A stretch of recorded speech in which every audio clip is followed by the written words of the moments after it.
Amen. Well, Shabbat Shalom, everybody. We are this week. Y'all go ahead and have a seat. We are this week. I got a little bit of sadness in my heart because today we finish up Vayikra. We finish up Leviticus.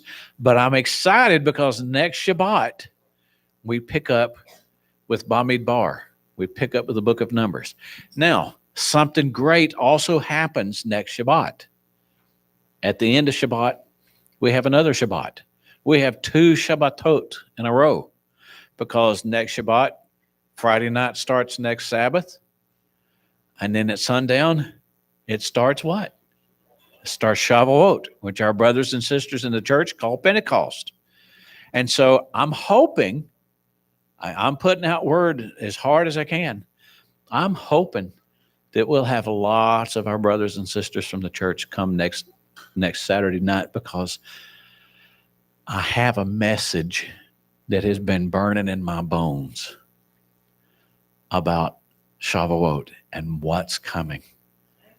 And if there has ever been a time for the entire body of Messiah as a whole to repent, now's the time. Because hell's coming to breakfast, y'all. Hell is coming to breakfast. We just don't have to sit down and eat. We have to stand and proclaim Messiah Yeshua to those who are lost, to those who are in darkness and they don't even know they're in darkness, to those who are being told a lie that, oh, you're okay just the way you are. I can guarantee you I'm not okay just the way I am. And I belong to him. I'm a work in progress. There's none of us really okay the way we are. But we are holy because he made us holy. He made us holy.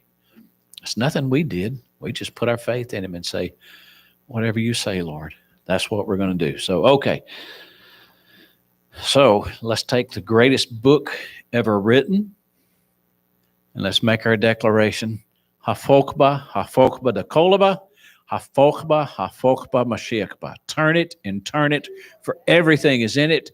Turn it and turn it, for Messiah is in it, and he is. And our second declaration, for every good and acceptable sacrifice, there's a divine response. So we are this week in Parashat Bechokotai, by my regulations. How many of you read Parashat Bechokotai this week? One. I know Darlene and I did. Anybody else? There's another. Got to do the weekly readings. It's bread from heaven for us. We got to do the reading. So I'm going to start by taking a look at Matthew 9:36. This time I'm not going to skip, but we are looking today at God's compassion and God's forgiveness. I love that picture, God reaching down through his word. The word became flesh and dwelt among us. So Matthew 9:36, when he saw the crowds, he had compassion on them because they were harried and helpless, like sheep without a shepherd. We have a God who's very compassionate. And Messiah Yeshua looked upon compassion at the crowds. And this is in the state of Israel. This is the people of Israel. So, a little bit of background. Bechokotai means by my statutes. Now, hidden in that word, Bechokotai, is the word hoch. And we remember the plural is huchim. What is a hoch? It's a commandment that everybody understands, right? Now, it makes no sense. It's a commandment that makes no sense. Like God said, you're not to eat pork. Didn't explain himself. He just said it's unclean for you. Okay, so yes, sir. He also said, put a fence. No, well, now that one makes, you can understand that. He says put a fence around the top of your house back in the days when everybody used the roof as an extra room. That's so that people won't fall off. That's really a mitzvah more than a hoke. Another hoke would be in your garments. Don't sew your garments together with two different kinds of thread. Doesn't explain it. So with two different kinds of thread. And so here we're starting Parshat B'Chokotai about all these Hokim, commandments that just don't make sense, but God says do it. Well, here's the curious part about that. When you read the Parsha, all of the commandments make sense. It's very easy to understand why God said do this and don't do that. But you remember, this is a leap year. And most of the time, Parshat B'Chokotai, chapters 26 and 27 of Leviticus, are paired up and read with last week's Parsha, Bechar. Bechar, which means on the mountain. So there you've got some of the Hokim that, it just doesn't make a lot of sense. Like every seventh year, you don't farm the land. Okay. And you can't go out and harvest what grows by itself. Yes, sir. And every seventh year, you have to rely only on what you can pick for that day. Oh, and by the way, every 49th year, you have another one. And in the year that follows, you have the year of Yovel, which you don't do any work for 2 years in a row now. And everybody who has had to sell himself to you because he's so poor, you got to let him go. And he gets his property back and everything else. God doesn't explain why. So Parshat Behar, when it's read together with B'Chokotai, then you get the gist of the picture about why. But Hokim mitzvot, the commandments that do make sense, it's easy for us to do a mitzvah because, we know why we're doing it. A hok, it's like we live in a very Greek-minded world where we want to understand everything. We need to make sense out of everything we do. Fortunately for me, from the time I was a little child, most of what I do doesn't make sense. My wife will absolutely affirm that. Sometimes she just looks at me like, what are you doing? So this is not difficult for me. So, all right. Well, counting the Omer is another one. No real reason given for counting the Omer, and we are counting the Omer this week. As a matter of fact, what day are we on now? 43. Let's see, something very specific and spectacular happened on that date 3 days ago. What happened on the 40th day of the counting of the Omer? That's when Yeshua was taken from the earth after the resurrection. And that's a big deal. All right. So when you count the Omer, no real reason given to count because you're counting all the way up to Shavuot. Well, why not just count days? Why do you have to count containers of wheat? No explanation given, another hok. But chapter 26 and 27, you do have these commandments that make sense, and it's rewards for being obedient, and it's punishments for being disobedient. Like I say, we all understand that, and it makes sense. Well, I want to take a look at Leviticus 26, 3 through 9, and verse 9 together. If you walk in my statutes, keep my mitzvot, and carry them out, then I will give you rains in their season. The land will yield its crop, and the trees of the field will yield their fruit. Your threshing will last until the grape gathering. The grape gathering will last until sowing time. You will eat your bread to the full and live securely in the land. I will bring shalom in the land, and you will lie down with no one making you afraid. I will look with favor upon you and make you fertile and multiply you, and I will maintain my covenant with you. So before we go on, has this ever happened in Israel? It happened for a short time when Solomon was king. Happened for a short time until things went wrong. Next. Oh, did I finish all of them? Oh, see, I'm more efficient than what I thought. So the last two chapters very much clarify. It's obey or it's disobey. It's really very simple. And even more on this obedience thing, do we obey God because of the rewards that God's going to give us? As a matter of fact, what's really curious about these rewards? Every one of them is given within time and space. There's not a single one of these blessings or rewards that is mentioned past time and space. We get that later with the prophets, but in the Torah, no, because the emphasis in the Torah is what you do here and what you do now matters.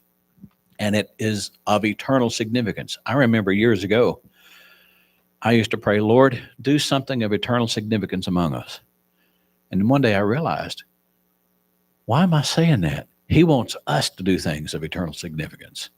And so I don't say that anymore.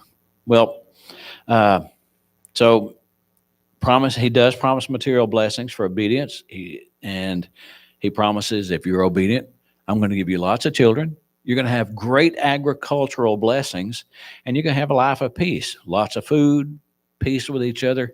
Everything's going to be fantastic. So the question is, why agricultural blessings and why not silver and gold?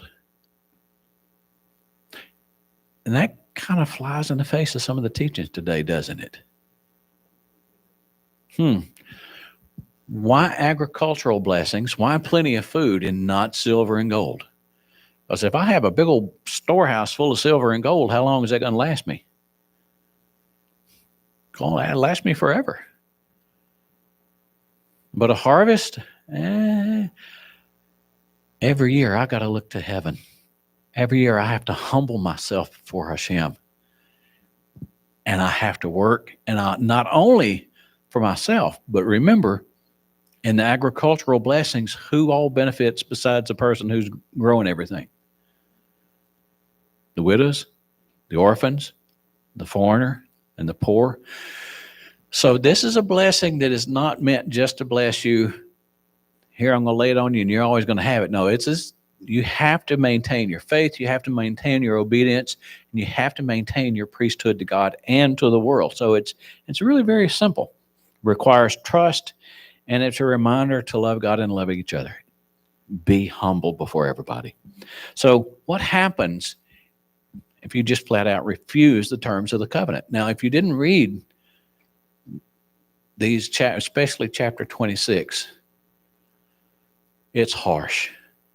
It is harsh. Now, for those of us who have been involved in Messianic Judaism for a long time, we've seen people come and go who are just desperate to be Jewish, looking into their family backgrounds. I know I got Jewish blood in me. And I think, why don't you try talking to Jewish people and see how desperate they are to, wow, that's a heavy, heavy load and a heavy burden the Jewish people have upon them. And there are great blessings that come along with it. How many of you watch Fiddler on the Roof? I love it where Tevye says, I know we're the chosen people, but once in a while, couldn't you choose somebody else? It's a tough thing. So it really gets worse when it comes to disobedience. I want to take a look at Leviticus 27:14-17. And why does God bring punishments on disobedience? It's because he loves his people. Let's take a look. But if you will not listen to me, nor carry out all these mitzvot, and if you reject my statutes, and if your soul abhors my ordinances, so that you do not keep all my mitzvot, but instead break my covenant, then I will do the following to you in return. I will appoint terror over you, wasting disease and fever that will dim the eyes and cause the soul to pine away. You will sow your seed in vain because your enemies will eat it. I will set my face against you, and you will be routed before your enemies. Those who hate you will rule over you, and you will flee when no one pursues you. Is that all of that one? Okay. And by the way, it gets a whole lot worse from there. Much, much, much worse. I don't even want to read them. Although, typically in chapter 26, when that portion is read, the curses are read quietly. And also in Deuteronomy chapter 28, the blessings are read very loudly. The curses are read very quietly. And it gets real still. But there was a rabbi some years back who told the Gabbai louder, and he spoke up a little bit. He said louder, and the Gabbai looked at him, and the rabbi said, "You read those curses aloud so that we'll remember And God knows what we've been through. So, yeah, it's pretty important that we understand these things also. It gets worse. No rain, no crops, plagues, wild animals are going to kill your children. They're going to kill your livestock, going to bring the sword against you. Pestilence, plague, going to give you over to the enemy, even to the point where you're going to be so hungry, you're going to eat your children. Now, I can't imagine it getting that bad. And by the way, have all of these things happened to Israel? Every one of them. Haven't all happened at one time, but all of these things have happened to Israel. And probably the worst of it, I don't know if I can really say this. In my mind, the worst of it would be the Holocaust. But there are some things that are written in the prophets, First Kings and Second Kings. It's like, wow, horrible things that happened to the people of Israel. So, yeah, the disobedience is very, very serious. So, there are three great examples in Scripture about what happens with disobedience. But I want to bring it back to Matthew 9:36. He looked upon them with compassion. So, three examples in the Torah, one before Sinai and two after Sinai, about what happens with disobedience. And the first one is Lot. So we remember the story of Lot came out with Abraham, and Abraham and Lot had their sheep and their goats and everything else together, and their herdsmen began fighting over the water and over the land. And so Abraham went to Lot and said, hey, no can do. So tell you what, you choose whichever piece of land you want, and you go that way, and I'll take whatever's left over. Now, being a younger man, he honored Abraham by giving him the best. No, actually, he didn't. He took the best for himself, the well-watered plain, everything. And we know the rest of the story. He ended up in Sodom. And Sodom and the city of Gomorrah also, really bad places. So he took the better part for himself. And while he was there in Sodom, he became a big man among the people. He sat at the city gates. He judged people who were coming and going. So this is a man who knew the God of Abraham, had seen what God had done for Abraham. And yet, I think I'm going to look after what I want instead. And so while he was there, everybody knows the story. The angels showed up, had already talked to Abraham. God was already there with him and said, these angels are going to destroy the city. 2 destroyed Sodom and 1 destroyed Gomorrah. And so while they were there, they went and told Lot, hey, skedaddle, get your family, get out of here. But he wouldn't, he didn't listen. He had already invited them, you come to my home. He baked for them unleavened bread. So it's like, he knows how to play the religious game, and he knows there's something special about these guys. But they told him, you got to get out of here. And you remember the men of the area came and said, send them out. We want to have sex with those men. And what did Lot call them? My brothers. So here's a man of God who has just in every way compromised what he knew to be true. So he ended up, the angel said, you got to get out of here. We're going to destroy the city and take your family and everybody with you. And his family, only his wife and 2 daughters believed him. The others didn't listen because his testimony had been shot by compromise. And so now he was going to have some curses that were going to fall upon him. Well, they left. His wife turned and looked back at Sodom, became a pillar of salt. Went to a cave. The daughter said, let's get daddy drunk because there are no men around here for us to marry. And you remember what happened. They got him drunk, and they ended up with child from their father. The oldest one was named Moab. Moab in Hebrew means from daddy. What a horrible name. So these things had fallen upon Lot because he knew the truth, and yet he was disobedient. We'll come back to that. And then, by the way, the Moabites, mortal enemies of the Jewish people. And you remember, God had said, no Moabites down to the 10th generation can come into the assembly of God's people.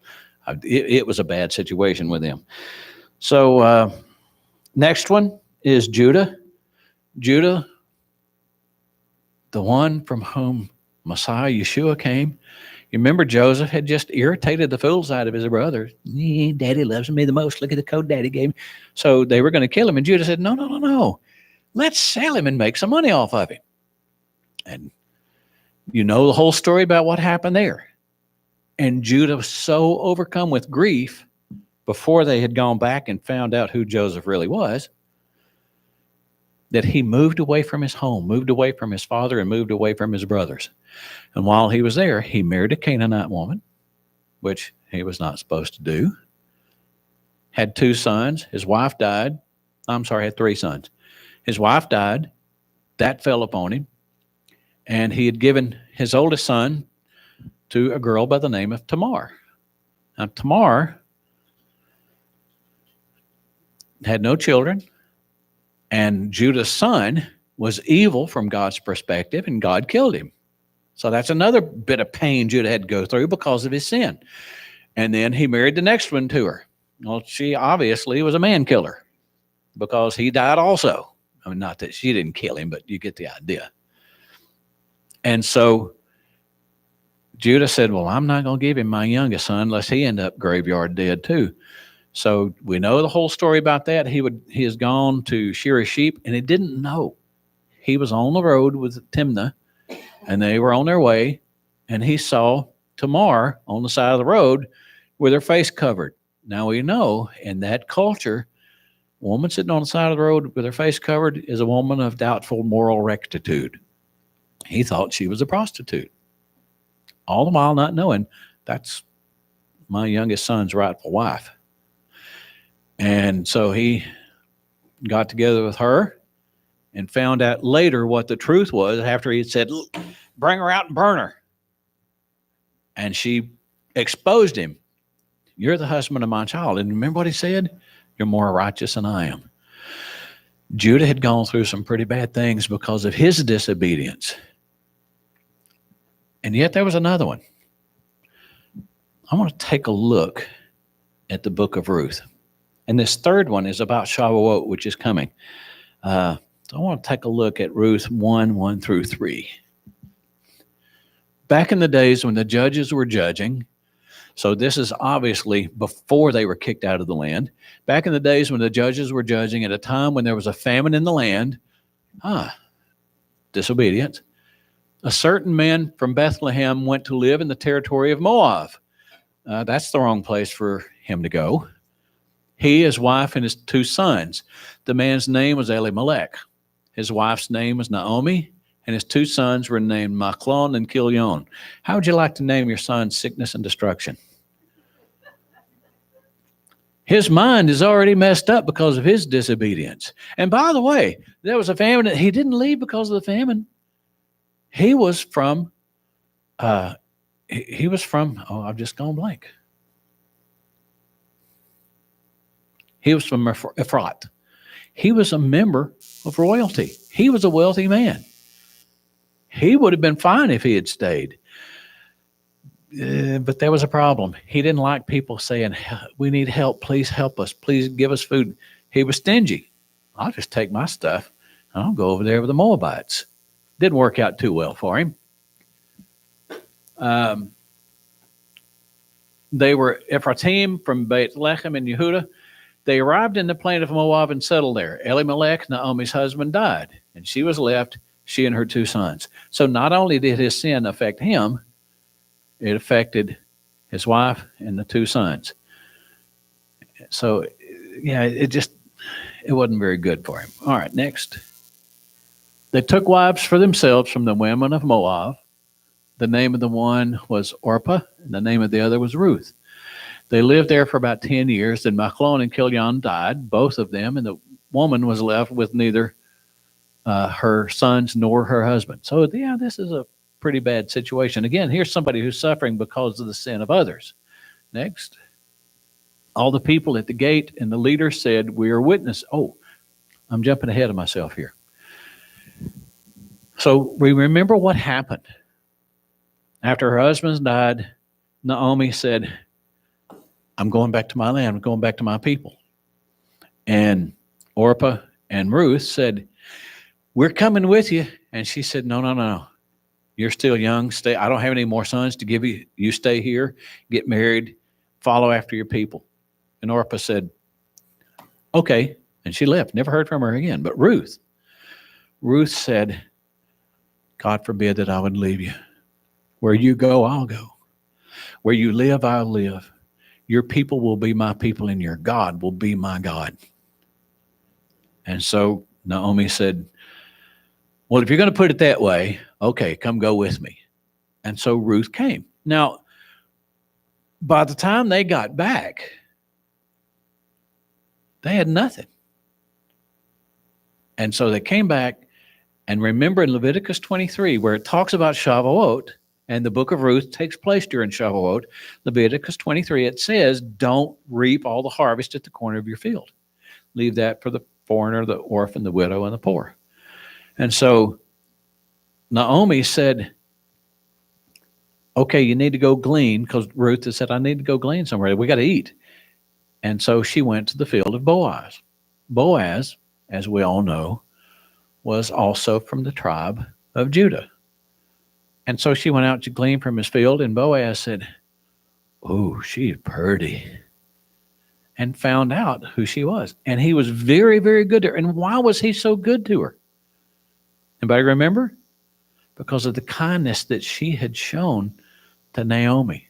And it turned out that Boaz was related to Naomi's husband, and therefore was eligible to be a kinsman redeemer. But there was one slight problem. You remember there was somebody else who was first in line. And so he called him, didn't work and everything else. The other guy said, not me, man. So Boaz took and he redeemed Ruth and he redeemed Naomi. And what happened? She fell in love with him. He told her, he said, don't ever go and glean anywhere else. You stay with me, you become my wife. So she ended up getting married to him. And God blessed Boaz, a descendant of King David, a descendant of Judah, blessed him with a child. Now I want to take a look here. All the people at the gate and the leader said, we are witnesses. May Adonai make the woman who has come into your house like Rachel and like Leah, who between them built up the house of Israel. Oh, wait, hang on. This is a Moabite. She wasn't supposed to be there. But what made the exception? It was her love for Naomi. Let me say that again. It was this Gentile's love for the Jews that made the exception. And everybody welcomed her in and made her a part of the community. Do worthy deeds in Ephrat become renowned in Bethlehem? May your house, because of the seed Adonai will give you from this young woman, become like the house of Peretz, whom Tamar bore to Yehudah. Oh, this is interesting. So Boaz took Ruth, and she became his wife. He had sexual relations with her. Adonai enabled her to conceive, and she gave birth to a son. Then the women said to Naomi, blessed be Adonai, who today has provided you a redeemer. May his name be renowned in Israel. May he restore your life and provide for your old age, for your daughter-in-law who loves you and is better to you than 7 sons, has given birth to him. Naomi took the child, laid it on her breast, and became its nurse. A woman of that age. What a blessing. This restoration. And look at the blessing. The women who were her neighbors gave it a name, and they said, a son has been born to Naomi, and called it Oved. He was the father of Yeshai, the father of David. Here is the genealogy of Peretz. Peretz was the father of Hetzron. Hetzron was the father of Ram. Ram was the father of Aminadab. Aminadab was the father of Nachson. Nachson was the father of Solomon. Solomon was the father of Boaz. Boaz was the father of Oved. Oved was the father of Yeshai. And Yeshai was the father of David. So let's kind of wind this back just a little bit. We see the effects of disobedience that had happened here.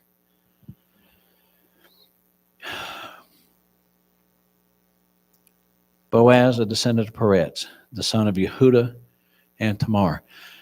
Judah's sin with his daughter-in-law,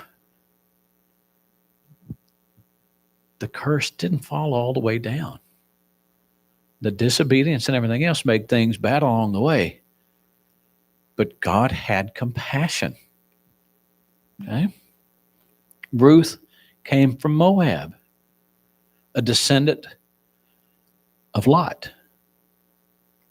And so here we have, in this Moabite and in Boaz, you have Abraham and Lot being brought back together. God is mending things through these two people. So yeah, we see the effects of disobedience, but faithfulness of Boaz and Ruth, which brought forth great fruit. And of course, all of them, Peretz, Tamar, Judah, Ruth, all of them. When you look at it from the eyes of the world, it's like, oh, that ain't good. But from these people, God brought forth Messiah Yeshua. This is great news. Well, descendants of Abraham and Lot were reunited and brought forth Messiah. So for Shavuot, this is the message. This is the message of Shavuot. It's the message of Yeshua, the kinsman redeemer of Israel. And it's the promise that is actually found in Parashat Bechokotai. With all of the curses and everything else, it's like, this is horrible stuff, but you read to the end and you find out that's not, as Paul Harvey said, the rest of the story. You find out the rest of the story is actually a whole lot better than that. Despite the sin and rebellion and punishment, God is going to bring his people back, and he has already begun it. Take a look at Leviticus 26, 44, and 45.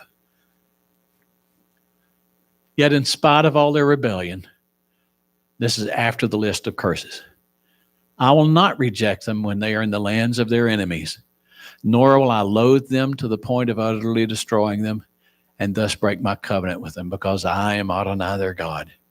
Rather, for their sakes, I will remember the covenant of their ancestors, whom I brought out of the land of Egypt, with the nations watching, so that I might be their God. I am Adonai. Despite all of the breaking of the covenant, despite all of the bad stuff that happened, despite the fact that they were kicked out of the land several times, our people were kicked out of the land of Israel several times because of sin. Despite all of that, God says, I'm going to bring you back and I'm going to restore you. So Shavuot is coming. Shavuot's next week. Shavuot is a picture of a wedding between God and his people. The Torah was given. The Torah is the ketubah, the wedding document. The Ruach HaKodesh, the Holy Spirit, was poured out on the same day, many years later. And it's a time of bringing in the first fruits of your harvest. It's an act of worship and an act of devotion that takes place. And it's also an anticipation of the harvest that is to come when we get together and we hear the sound of the shofar on Rosh Hashanah. As it says in 1 Thessalonians, he's going to hear the sound of shofar. He's going to step down out of heaven, and we're going to be with him. We're going to meet him. What a great time we're going to have at that time. So when Yeshua, our kinsman redeemer, returns, Israel will be forgiven, and Israel is going to be completely and totally restored because of his faithfulness. And I want to end with Jeremiah 31, 9 through 11. This goes back to what I put up there at first. Yeshua looked on them. They were like shepherds without a sheep, and he had compassion on them, and he's still looking. Hear the word of Adonai, O nations, and declare it in the distant islands, and say, he who scattered Israel will gather and watch over him as a shepherd does his flock. Isn't that curious? Watch over him, singular. That's just exactly the same thing that you find in chapter 19 of Exodus, where they camped at the foot of Sinai before the coming of the Torah. When Israel is regathered again and is in unity, the Torah is going to be given again. This time it's going to be the living Torah, Messiah Yeshua returning in compassion for his people.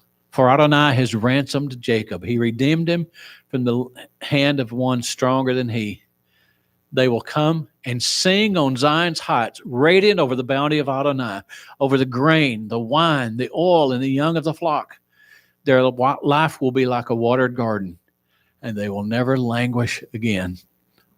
That is, despite all of what looks to be all the bad news in Leviticus 26, it's great news, because that's the forgiving power of the God of Abraham, Isaac, and Jacob. So Yeshua is going to return, and he's going to rule from the temple in Jerusalem. And on Shavuot, for 1,000 years, we're going to bring him our first fruits. It's going to be another act of worship and an act of devotion.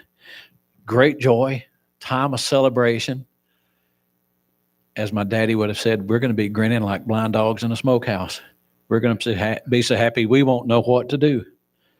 So, no more tears, no more death, and no more suffering. So next week, it's going to be about the bringing in of the first fruits to kind of continue the idea of the redemption and the act of worship. Shabbat Shalom.